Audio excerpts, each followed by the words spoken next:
Монгол хэлний сүйгээр. Хуучин бичгийн ширээнийхэн ард суун үзгээр шилбүүрхийн үг авян сүргийг илж үг гарвал хийгээд утга чанарыг мушгин судалж байгаа энэ хүн бол Базар Арагчаа багш. Монгол үгийн баялаг сангийн үг өгүүлбэр бүхнийг судлан шинжлэх ажиллаан хизээ эхлүүлсэн. Хизээ дуусгахаан Базар Арагчаа багш мэдэхгүй. Энэ ширээний ард амьдралынхаа хэдэн жилийг өнгөрүүлснээр ч тоолж тогтоосон нь үгүй. Өмнө хэн нэгэн эхлүүлсэн ажлыг өөрөө үргэлжилүүлж, цаашид түүний шавнар нь тасралтгүй хөгжүүлэн үргэлжилүүлэхийг тэр мэднэ. Учир нь монгол хэл гэдэг мөнхөд хөгжин дэлгэрч явах учраас. Аймгийн төв орчод Москвагаа цуслан лугаа явж ирсэн. Цуслан гэдэг манай уран мандлын нэтэрэд завсараар явж ирсэн. Яавч чи монгол хэлний хүн байна. Энэ үгийн гарлыг тайлбарлаад байна. Уул гэдэг үгийн гарлыг тайлбарлал. Овоо гэдэг үгийн гарлыг тайлбар. Яг уран мандлын тэрвэрс. Би одоо сайн мэдэхгүй чи яаж үссэн сайн мэдэхгүй. Тэгээ гацж ирсэн юм. Яаж үссэн. Тэгээ яагаад ингэж нэрсэн. Тэгээ одоо би яахан бодож ирсэн одоо тэгээ хүнд нэр өгдөгтэй адилхан өгсөн байлгүй даа. Тэгээд багш болцсон байсан л да. Тэгээд тийм байж. Тэгвэл одоо сансаргууд өгсөн байна. Сансаргууд тэгээ нэрлэлсэн байна гэж тэгж ирсэн. Тэгээ хожим хойно ингээд юм уншчихлаа. Одоо эртний Платон гэдэг суус итгэж байдаг шүү дээ. Тэр хүн болвол яагаад нэрсэн бэхээр цаад одоо юмны шин чанар хэлээрээ дагуулж нэрсэн байдгийг гэсэн нэг үг байсан. Тэгээ цаад юмны шин чанар гэдэг нэрэл тэр юмны шин чанарыг хүн одоо хараад амтлаад 5 м хүртээ тэгээд нэрэлдэг бас. Тэгээд тэрийгээ тийм гэж нэрэлдэг. гэдгийг олж үзсэн. Базар Арагчаа багшид монгол хэлний талаар судлаагүй, сонирхоогүй зүйл үгүй. Монгол хэл шинжилгээний түүхэн хэл зүй, аялгау судлал, орчин цагийн монгол хэлний авиа, үг бүтээвэр, үгийн сан, өгүүлбэр судлал, гарвал гэв ороогүй салбар нэгэхэн бэрч үг. За тэгэхээр Базар Арагчаа багш бол монгол хэл судлалын бараг бүх салбараа судалгаа хийсэн юм томоохон эрдэмтэн. Одоо багш маань бол авиа зүй, үг зүй, үгийн сан, өгүүлбэр судлал, их судлал, за тэгээд түүхэн гар судлал, түүхэн бүтээвэр зүйн чиглэлээр судалгаа хийсэн юм эрдэмтэн. Үгийн гарал судлалыг бол онол бий болгосон.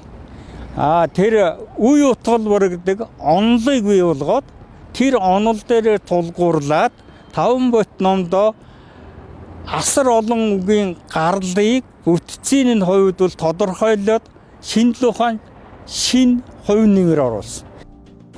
Тэгвэл Монгол гэдэг нэр хэрхэн яаж үүссэн?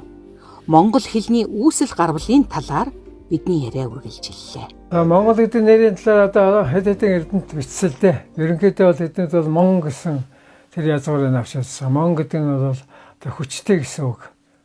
Тэгээ Монго тэгээ ир дагуур залгаад Монгол гэж бий, Монгол гэж бий. Тэр одоо Монгол гэдэг бол тэр Лондон гэхээр тэр Монгол гэдэг нь Афганистанд байдаг. Тэр чинь Монгол гэдэг нэрсэн. Энэ бол Монголоос гаралтай. Өөр Монгол бол Монгол гэдэг бас нэг хэл байна шүү дээ. Монгол. Тэр нь бол элний нэрээс илгээл үлдсэн. Ингээ Монгол гэдэг үг. Мон гэдэг нь хүчтэй чадaltaй гэж олон эрдэмтэд тайлбарсан байдаг. Тэгээ эл гэдэг нь бол тэр одооний дээд дагуур шүү дээ. Ард гэдэг тэнд ордог дээ. Ойрд гэдэгт ордог дээ. Үндэснүүдийг яадаг ардын дээгэдний олон дагуур. Тэгээ хэсэг бөөн хүмүүс суулгахтаа тийм дагуур. Тэгээ эл сэлгээд ингээд салаад явцсан. Тэгээ монгол хэлийг бол залгамал хийж хэлдэг нь бол язгуур дээрээ одоо цааш нь ингээд залгаад явчихдаг. Тэгээ язгуурыг нь цааш нь ингээд бас ингээд задлахаас миний үгийн гарлыг тайлбарладаг чинь. Үе утгалбар, үе тэгээ тэр утгатаа. Тэр хэсгээр ингээд задлаад явчихж байгаа. Тэгээ монгол хэлийг бол одоо залгамал хэл, одоо Түрк, Манж Түнгус, Япон солонгосын 5 хэлийг бол энэ залгамал хэл маягийн хэл гэж ингэж үздэг. Арамстэй тэгээд Пенийн эрдэмтэн анх Алтай хэлний онолыг бий болгосон юм байна. Энэ хорвоод хоорондоо холбоогүй ганц ч авиа, ганц үзэгдэл гэж байдаггүй бололтой. Америкийн нэгэн кинонд жаахан охин гутлыг яагаад гутал гэж нэрлсэн бол хэмээн гайхшран суудаг. Нээрээч үүний хариултыг олон хүн олох гэж дотроо бодож явдаг биз. Харин үүнд Базар Аригчаа багшийн судалгаа шинжилгээнүүд бэлэхнээ хариулна. Тэгэхээр монгол хэлэнд бол дүрс дуурай хөг гэдэг нүдэнд үзэгдээ түүнийг гараараа дүрсэлж үзүүлдэг. Тэгээ одоо хүн бол юм ярихтаа гараа дандаа хөдөлж яадаг ерөөс зааж барьж ингэж. Тэгээд нүдээр хараад гараар дүрсэлдэг, хүрсэлдэг. Тэр гараар дүрсэлж байгаа нь бол явсараад үсэг болж хаварч байгаа. Нэг гарын хөдөлгөөн чинь бол одоо ингэж үсэг. Тэгээд тэрнээс яг авиагаа дуурайсан үсгүүд зохиосон байна. Нөгөөх нь чихээрээ сонсоод амаараа дуурайж хэлдэг. Тэр байгаль ертөнцийн дуу чимээг хүмүүс ер нь дуурайгаад тэрийгэ дуурайгаад хэлдэг. Гүү ч гэдэг юм уу. Одоо хөхөө бол гүү гэж дуурдаг тийм ээ. Тэрнээс үнслээд хөхөө гэж ийм үед хөхөө гэдэг маань бол хөгжсөн маясан тийм дуутай. Тэгтээ бол хөхөө догож байгаа нь бол тэр яг орооны үедээ хөхөө тэг догод юм байна л да. Тэр нь бол монгол хүнд бол ерөөсөө яг одоо 100 болж байгаа тийм сайхан цаг хөхөө дуурч чинь гэж ойлгодог. Түүнээс гадна хүн бол өөрөө баярлах, өөр айх, гомдох ийм маягаар аянда уулга алддаг. За тэргээр бол бид бол одоо аялга үг гэдэг юм уу? Аялга өгүүлбэр гэдэг нэрлэдэг. Тэр нь бол хөөе гэхээр цаад зүйндээ санал болгоо гэдэг юм эсвэл өөрлөгөө дуудаж байгаа. Энэ бол бүр хүний анхны одоо үг өгүүлбэр байгаа. Тэгээ хоёр дахь нь бол сая нэг авиа дээр бас өсөх үг хоёр. Энэ гурван их үсвэрээс одоо монгол хэл үндсэндээ бий болсон байдгийг. Тэгээд одоо үг болгоныг аваад үсгээс хавар гэдэг үгийг тайлбарлахад бол хаа буураа гэсэн одоо гурван юм бүтээгээс үтсэн гэж үздэг бай. Оны үеэр тасалдаг шүү дээ. Тэгээд таслаад тэгээ үеэр таслах нь бол тэр хүний авиагуулах тэгээд авианы хөгжил одоо нэг аяг уулга алдахаас ахуулаад үйтэй авиануудыг нийлүүлдэг 1 2 3 4 5 үйтэй ингэж одоо сэтгхүүн маш сайн боловсрч тэрийг ингэж үг болгож хойргосон байдаг. Монгол хэлний уугуул гарвалыг тогтоосон тийм үү? Монгол хэл бол өөрөө өөрийгөө тайлах тийм бүхүүртэй гэдэг бол нотолж өгсөн. За тэгээ цаашлаад бол ерөөсөө Монголны бүх бүтээгэр зөвхөн одоо язгуур бүтээгэр шүү дээ. Өөрөөр үнд язгуур бүтээгэр биш тийм үндэс за тэгээ цаашлаад бол бусад одоо дагуур нөхцгээд эдгээр бас бүгдийн шамнаас утсан. Тэгэхээр үндсэндээ бол манай монгол хэлний үгийн гарлын судлал, түүхэн бүтээгдэхүүн судлалыг бол одоо чанарын огт өөр түвшинд авчирсан юм судал хийсэн гэж хэлж болно. За базаргч өвчс өмнө бол жишээлхэд одоо Рамстед, Попе, Владимир Цов систем цогт мэтийн судлаач, Эрен Чунхагийн мэтийн судлаач бол үгийн гарлын талын судалгаа хийсэн байдаг. Гэхдээ энэ судлаачдаас базаргч өвчс судалгааны огт өөр онцлог зүйл нь бол юу гэхээр мөдөр судлаач голдоо бол үгдээ толгой судалж байсан. Гэтэл базаргч өвчс судалгаа бол үгийн гарлыг бол үгээс бүтээвэрлээ авчиж өөрчиж бүтээврийн судалгаа болж өөрчилсөн. За энэ бол маш онцлог юм зүйл байна. Яг ер нь бол хэлний одоо хэд хэдэн салбар буюу одоо төвшин гэдэг нэрэлдэг. Хамгийн доод баг одоо тэр нь бол бүтээвэр байгаа. Бүтээвэр гэдэг нэрэлдэг. Тэр бид сургуульд дагуур нөхцөлөд үздэг шүү дээ. Тэр хамгийн бага нэг чинь дараа нь үг байдаг, дараа нь өгүүлбэр байдаг, дараа нь цогцлбор байдаг. Ингээд энэ дөрв бол багаас ихээсээ бага руу ингээд шатлсан ийм тогтолцоотой тийм тогтолцоотой хэл болж өөрчлөсөн байна. Нээрэл түүний тайлбар, шинжилгээ, гаргалгаа нь үүнийг бүрэн батлана. Говьд үгний язгуур бол хоосон гэж өгтөд холбоотой гэж үзсэн. Энэ бол юугаар нотогддог гэхээр зэрэг хогоо гэдэг язгуур нь говийг болж өөрчлөсөн гэж юм уу? Тэгэхээр бол говь гэдэг бол хоосон газар гэсэн утгатай гэж тайлбарлаж байна. Яг энэ тайлбарыг юугаар нотогддог гэхээр зэрэг жишээ нь түрүү зүгийн хэлэнд бол хоосон гэдэг бол коби гэж хэлдэг. Тэгэхээр бол тэр коби гэж хоосон гэдэг үг бол монгол хэлэнд бол КНГ-гээс хэлгээд говь буюу хоосон гэсэн үг болж үүссэн. Тэгээ энэ хоосон гэдэг говь гэдэг үг шилхэд говь гэдэг үгтэй холбогдно. Говь гэдэг бол юм хөндөө хоосон газар гэсэн утгатай. За тэгээ энэ бол цаашаа говьл үе гол гэдэг үгтэй холбогдно. Гол гэдэг бол тийм хөндий хоосон газараар урсдаг ус гэсэн утгатай. Тэгэхээр одоо Монголны говь буюу хоосон хөндий газар тийм ээ. А тэгээд Турк хэлний говь буюу хоосон хөндий гэсэн утга. Тэгээд гол буюу гол ус гэдэг хоосон газар урсдаг гэдэг гол. За говьл гэдэг тэр говьл буюу хөндий хоосон газар гэсэн утгад холбогдно. За цаашид энэ бол хуур гэдэг монгол үгтэй холбогдно. Хуур гэдэг бол морин хуур гэдэг хуур. Хуур гэдэг бол базарчууч үзэж байгаа бол тэр хоосон гэдэг нэг зургтай одоо тийм хөндий хоосон арьсаар хийсэн ч юм уу тийм үү. Тийм хөндий хоосон зүйлийг бол хуур гэж нэрлэдэг гэсэн. Үнэхээр хуур гэдэг бол тийм хөндий хоосон зүйлээс гарахтуу авиг бол хуур гэж монголчууд нэрлэж байсан гэдэг тодорхой. Тэгээ энэ үгүүд бол ширэд төр зүгээдэнд бол байдаг. Кобис, копус, комоз гэл. Тэр энэ кобис, копус, комоз бүгдээ тэр Монголын хуур гэдэг үгтэй холбогдож байгаа. Үг болгон л одоо сонин л да. Ер нь үг болгон үүссэн. Жишээлбэл 100 гэдэг үг бол одоо яаж үүссэн юм хэрэг 100 гэдэг үг тийм. Зугаасах гэдэг. Тэрнээс 100 гэдэг язгуур үүссэн. 100 болохоор одоо хүн бол одоо 100-аатай сайхан болдог. Тийм утгаар нь бол 100 гэж нэрлсэн. А гэтэл хавар гэхээр зэрэг монголчууд бол хавар бол мал хөнгөл одоо хамаг нөөц хижээлээ гардаг бэлдсэн нөөцн жаахан шахагддаг. А өөртөө нөөцөж авсан өөхөн тарга маргаж гэдэг юм махан тарга нь одоо сулдаж эхэлдэг юм. Тийм учраас тэр юм хавар эдэж уух юм хавардаг. Хавар цаг гэсэн үг. Хорвоо ертөнцид суурин хийгээд нүүдлийн гэсэн хоёр соёл иргэншил оршин байна. Монголчуудын хувьд нүүдлийн соёл иргэншлийн нэгэн голомт учраас тэдний өнөө хэрэглэж байгаа үгийн гарвал нь түүнтэйгэн амин холбоотой. Тэдний харах, сонсох, мэдрэх үе сэтгэлгээнээс монгол хэл үүссэн гэж Базар Аргачаа багш үзжээ. Нүүдэлтэй тэгээ малаж хот албатай үгийг бол монгол хэлний язгуур гэж ингэж хэлж байна. Бэлчээрийн мал бол өөр ээжтэйжээ олж бэлчиж олж авдаг. Тэгээ малтах гэдэг үг. Тэгээ малтаж олсон тэр юм бол мал гэдэг ихний тэр язгуур мал гэдэг нэрлсэн. Өхөр гэдэг нь бол урдаа бэ алгаад үүний өгөөсөл бүхэгэр гэсэн үгнээс бөхөр гэж бүх. Өхөр бол үндэл жаахан бүхэгэр шүү дээ. Тэрнээс одоо үүссэн. Хонь гэдэг нь бол ер нь хомбах гэдэг утгатай юм уу? Дүрслэхүүгээр. Тэгэхээр энэ дүрслэхүүг бол түрүүн би ярьсан өнөх монгол хэлний язгуур үг гэж асуулаа шүү дээ. Тэр дүрсэлд нүдээр харж гараараа дүрсэлсэн. Нөгөөх нь бол чигээрээ сонсож амаар хэлсэн юм хоёр бүрэлдэхүүн байна. Тэгээд тэр юм хараад нүдээрээ хараад яаж байгаа нь бол тэр хонь гэдэг нь тийм хомбордоо тарган тийм үс сүүл ихтэй тийм байдлаар нь хонь гэж нэрлсэн байх гэж бодож байгаа. Тэмээ гэхээр одоо энэ төрсгөө хэлээ бол тэбэ гэж явчихдаг. Тэбэ гэдэг. Тэгээд тэбэ гэдэг нь бол тэр эм нь бол бэгээс хэлэгдэх л дээ. Хоёр хэлний хооронд бол Монгол бол эмээр тэмээ гэд нөгөөх нь тэбэ гэд ингээд үссэн юм жишээтэй. За тэмээ гэдэг нь бол том гэдэг үгтэй гарлныг болоо гэж бодож байгаа юм. Тэмээ тэгээд том. Энэ хоёр одоо сэлгэж тавш мал дотор бол хамгийн том нь тэмээ баг.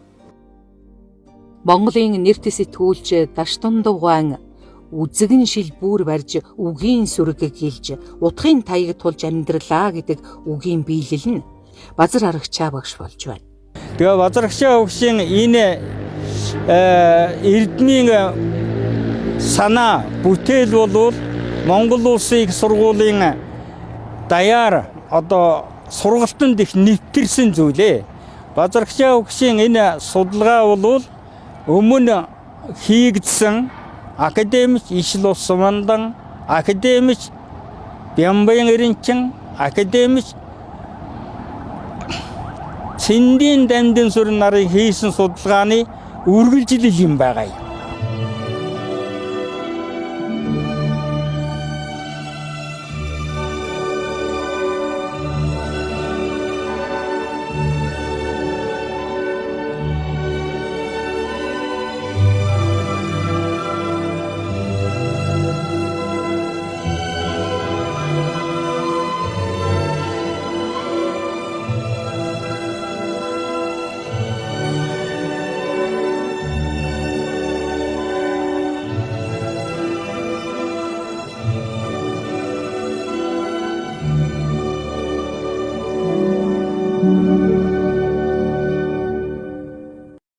Тэгээд Гадамбага бол одоо утга зохиол бичсэн утга зохиол онлайн мэддэг гэдэг та бүхэн сайн мэднэ. Тэгээд Гадамбага ч одоо тэгээд нэг бас арга хэмжээ ахуулаад их сургуулийн багш байсан. Тэндээс одоо ягаад ч юм одоо хоорондоо таарахгүй байсан шиг байна. Тэгээд тэндээс хол тэгээд зохиолчтой хооронд очиад тэгээд тэрнээсээ бас болохоо байсан юм яасан. Тэгээд сургуулийн хүрээлэн дээр очисан. Тэгээд сургуулийн хүрээлэн дээр очиад сурах чиг болсон. Тэгээд Гадамбагтай нийлж сурах чиг ütсэн. Тэгээд Амьд сургууль тэр хоёр их сайн найз. Тэгээд Амьд сургуулийн зөв бичгийн дүрмийг одоо их хамгаалдаг баатарлаг хүн шүү дээ. Тэгээд тэрнээ Амьд сургуультай танилцаад. Тэгээд Амьд сургууль. За багшийн дээд сургуулиас тэгээд намайг хэр зэрэг муулж байна даа гэдэг. Амьд сургууль тэгээд асууж юу гэж муулах таны дүрмийг би одоо маш сайн заадаг шүү дээ гэсэн. Тэ юу л болдог. Авианаас үг бүтэж, үгээс өгүүлбэр бүтнэ. Өгүүлбэр гэдэг бол утга төгссөн санаа бүхий харилцааны хамгийн бага нэгжим. Харин энэ өгүүлбэрийг эхнээс нь эцэс хүртэл судалж, шинэхэн онолыг бий болгосон нь Базар Аргачаа багш. Шилбэл одоо инженершин гэж түрүү ярьж байсан. Инженершин өгүүлбэрүүд юм уу? Эсвэл Эренчингуй одоо өөрийн төвөө гэдэг Орманыг аваад үзсэн чи эхнүүдээ аваад үзсэн чи одоо 2-3 хуудас дамжсан өгүүлбэр төгсдөг. Тэгэж бичдэг. За Монголын бичгийн хэлний хүч нь бол тэгэж ертөнцийг маш өргөн хүрээнд өргөн одоо дэвсгэрлээр ингэж бичдэг. Тийм уламжлалтай байсан. Тэгээ өгүүлбэр гэдэг бол бичгийн хэлний хамгийн одоо юм сурч бичих гэж байгаа юм бол хамгийн гол зүйл өгүүлбэрийг найруулга гэж ярина л дээ. Тэгээ найруулга зүйл орж байгаа. Тийм учраас өгүүлбэр бол хэрэгцээний хамгийн чухал элемент учраас ялангуяа оюутанд хичээл заахад бол өгүүлбэрийн тэр найруулгын холбогдол утгыг сайн зааж өгөх явдал хамгийн чухал гэж бодоод би өгүүлбэрд орсон л та. Ер нь өгүүлбэрийг дөрвөн талаас нь судална гэж үздэг багш. Мэддэхүүний тал, мэдхүүний тал, хэлхийн тал, хэлхүүний тал гэж ингэж онлыг бий болгож олон шавнартаа зааж сургадаг ийм багш юм байгаа юм. Монгол хэл өгүүлбэрийн судалт анх удаа үйлдэгчийн онолыг оруулж ирсэн.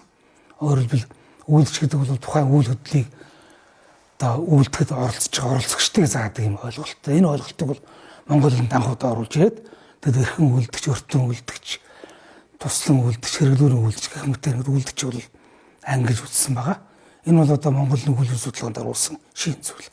За өмнө содон Базарагч багш бол өгүүлбэрийн судалгаандаа бол үүрэндээ харьцаа гэж ойлголтыг бас оруулж ирсэн. Өөрөөр хэлбэл үүрэнд гэж юу хэлж байгаа зөвөр нь бол Үгийн аймаг өгүүлбэрийн гишүүн хоёр бол хоорондоо холбоотой. За үүнээс үндэслээд бол ширхэд өгүүлбэрийн цөм бол цөм өгүүлбэр байна. А тэр цөм өгүүлбэрийг бол гол дэлгэрүүлэгч, дэд дэлгэрүүлэгч, захин дэлгэрүүлэгч гэсэн гурван дэлгэрүүлэгчээр бол ингэж дэлгэрүүлж одоо үзнэ гэдэг ингээд үүрэнд гэсэн юм ойлголтоор бол өгүүлбэрийг авч үзсэн. Энэ бол бас цоошин зүйл байсан. Жишээлх юм бол мэдгэдэггүй гэдэг нь ерөөсөө байгаль дээр байж байгаа бүх юмыг бол хүлэнд ингээд судалж болдог юм мэдгэдэггүй гэдэг. Тэрнийг хараад ажиглаад судалгаа явуулж байгааг мэдгүй гэдэг. Хүнтэй холбоотой бол. Хилэгдэх хүн гэдэг нь мөн л энэ байгаль дээр байгаа өнө тэнгэр, газар, хүмүүн гуравтай холбоотой юмыг хилэгдэх хүн гэж байгаа. Хүн бол хилээр эхлээл ерөөсөө ярьсан. Ярианы хил гэж байна. Тэр хилхүүн гэж. Тэгээ энэ дөрвөн талаас нь холбож судалдаг бас гармгай хүн байгаа юм. Ширхэд би явлаа гэж юм тийм үү? За үүнийг бол ширхэд дэлгэрүүлнэ гэсэн үг байхгүй юу? Би сургуульдаа явлаа. Би явлаа гэдэг нь цөм өгүүлбэр. Тэгвэл би сургуульдаа явлаа гэвэл тэр би явлаа гэдэг цөм өгүүлбэр сургуульдаа гэдэг үгээр энэ бол байц гişүн болж байна тийм үү? Тусдун гişүн болж байна тийм үү? Энэ тусдун гişүнээр бол дэлгэрүүлж байгаа. Энэ зүйлийг бол шинэ гаргасан. Өөрөөр хэлбэл үгийн аймаг одоо юу гэдэг жинхэнэ нэр тийм ээ? Орон цагийн нэр, тоон нэр, төлөөн нэр, хавь дуурах үгс, дүрс дуурах үгс гэдэг энэ үгсийн аймагуд бол тус тустай яасан бахна. Цөм өгүүлбэрийн дэлгэрүүлж өгүүлбэрийн гişүүдтэй холбогдож яддаг гэсэн тийм санаа дэвшүүлсэн байна. Монгол хэл гэдэг маш их баян билээ. Базар Аргачаа багш Монгол хэлний мэргэжлийн боловсон хүчнийг бэлтгэх, их хэлэн судлах эрдэм шинжилгээний ажилд 50-аад жил үр бүтээлтэй ажиллаж, энэ хугацаанд ерөнхий хэл шинжиллийн удирдгал, авиа судлал, бүтээвэр судлал, монгол үгийн гарал судлал, өгүүлбэр судлал, хэл бичгийн ухаан болон монгол хэл заах аргын хичээл зааж олон мянган шав бэлтгэжээ. 1973-аас 77 оныг л би ярьж байна. Бусдыг мэдэхгүй. Яг энэ хооронд бол улсын багшийн дээд сургуулийн монгол хэлний танхимын багш нар гэдэг бол энэ монголын хэл шинжилгээ домгууд байсан юм да. За хүн бүхэн ижидээ багштай хамгийн хайртай болохоор хамгийн дээдийн сайхан үгүүд хэлэх баг.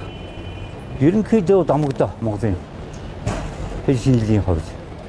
Ягаад би нэг онцгойдын хэлж байгаа юм бэ гэхээр тэр үед улсын багшийн дээд сургуулийн монгол хэлний танхимын багш нар бол их алдартай. Төмөсгөө, Найдмит, Өнөрийн багш юм уу, Базар гişэ багш, Санжаа багш гэх гайхамшигтай хүмүүс багшилдаг байсан. Их гайхамшигтай хэл шинжилгээний монголын хэл шинжилгээний хувьд домгууд байсан. Тэднээс бид нар юм заалгаж, сурч үдий зайтай яваа. Би одоо миний амьдрал дээр надад улсын багшийн дээд сургуулийн монгол хэл уран зохиол анги төгссөн гэдгээс өөр ямар нэг үнэлэх байхгүй. Диплом байхгүй. Нэг л диплом. Энэ сайхан буянтай сургуулийн буйнаар тэр багш нарын буйнаар би өдий хэрийн эрдэм сурсан учраас надад илүү сураад авах юм байхгүй. Ганцхан тэр сурснаа амьдралдаа хэрэглүүж чадж гэнэ үгүй юу гэдэг ийм зүйл дээр би бодож явдаг учраас бурхан ч сандаг. Одоо базар аргач багшаа бид нар одоо хэл шинжилгээний тиймд гайхамшигтай тэгдэг хүмүүс их юм мэрэгжлийн болчихно. Одоо манай үеийнх юм байна. Одоо Чингис хаан гол Монгол улсын соёлын гац Мэндөөе байна. Одоо юу гэдгийг одоо тэгэл манай соёлын гац үржингийн Хүрлбаатар бид нар нэг анги Мэндөөе доодаг. Бид нар бүгд тэр хүний шав. Базар аргачаа багш үгийн гарал судлалын бүтээлүүддээ барагцаалбал 20 мянган үгийн бүтцийг утга хэлбэрийн хувьд задлсан нь бий. Эрдэм номыг эрхэмлэгч хүмүүний оюун охи шимэн ном бүтээлдээ хадгалагдан шингэдэг нь ёс. Түүнээс энэ байна гэд үзүүлж харуулах бэлэн зүйлээр тун хомс. Харин эдгээр номонд түүний 60 гаруй жилийн хөдөлмөр шингээстэй. Монгол үгийн гарлыг мөшгөх нь эртний монгол хэлний үгийн бүтэц түүний зарим онцлог, монгол хэлний авиа сэтгэх ёс, монгол хэлний сүйгэр ба найруулбарын тухай гээд 40 гаруй ном, 10 дунд сургуулийн сурах хүчийг бичиж хэвлүүлжээ. Сүйгэр гэж соёл гэсэн үгтэй гарна. Соёл гэдэг нь саяах, сотхтой үг. Төрслөх үг. Энээс үүгээр сэлгэд сүйгэр, соёгоор саяах гэсэн үг. Тэгээ энэ төрснээс үг нь бол тэгээд утга нь явсараад соёл гэсэн утгатай болсон. За монгол хэлний сүйгэр гэдэг нь монгол хэлний соёл гэсэн утгатай. Тийм, соёл найруулга гэсэн утгатай байна. Соёл гэж болно л да. Тэгээ сүйгэр гэдэг нь бол нэлээд сонин тэгээ бас марсгч байгаа үг. Энэгээр наавь гэж бодоод сүйгэр гэдэг хэлний соёлыг нэгж болгож авсан байна. Тэгээ хэлэнд бол нэгжийн тодорхойлж ич тэгээ цаасан судалдаг юм маягт. За эртний монголын үгийн бүтцүүний зарим онцлог гэдэг бол шинэ тооны доктор хамгаалсан бүтээлтэй. За энэ дээр бол монгол хэлний тийм онцлог бол монгол хэлний үгийн гарын онцлог бол нэг 12 зүйлээр би тайлбарсан. Тэгээд тэндээсээ энд зарим гэж оруулсан бол тэр бүгдээр ороогүй. Тэгээд голлох зүйлүүдийг оруулсан шиг зарим онцлог гэж ингэж авсан. За зохиол бол одоо энэ бүхэл гэдэг үе тайлбарлаж байна. Бүхэл гэдэг. Бүхэл гэдэг нь бол нэг хоршоо өгтэй бүхэл хахал гэж ярьдаг. Хаху бүхүлээ, хахгуулээ гэж үздэг. Тэгэхээр энэ бэхэ хоёр сэлгээд үү хоёр сэлгээд ингээд энэ хоёр үг бол бүхэл хахал гэдэг.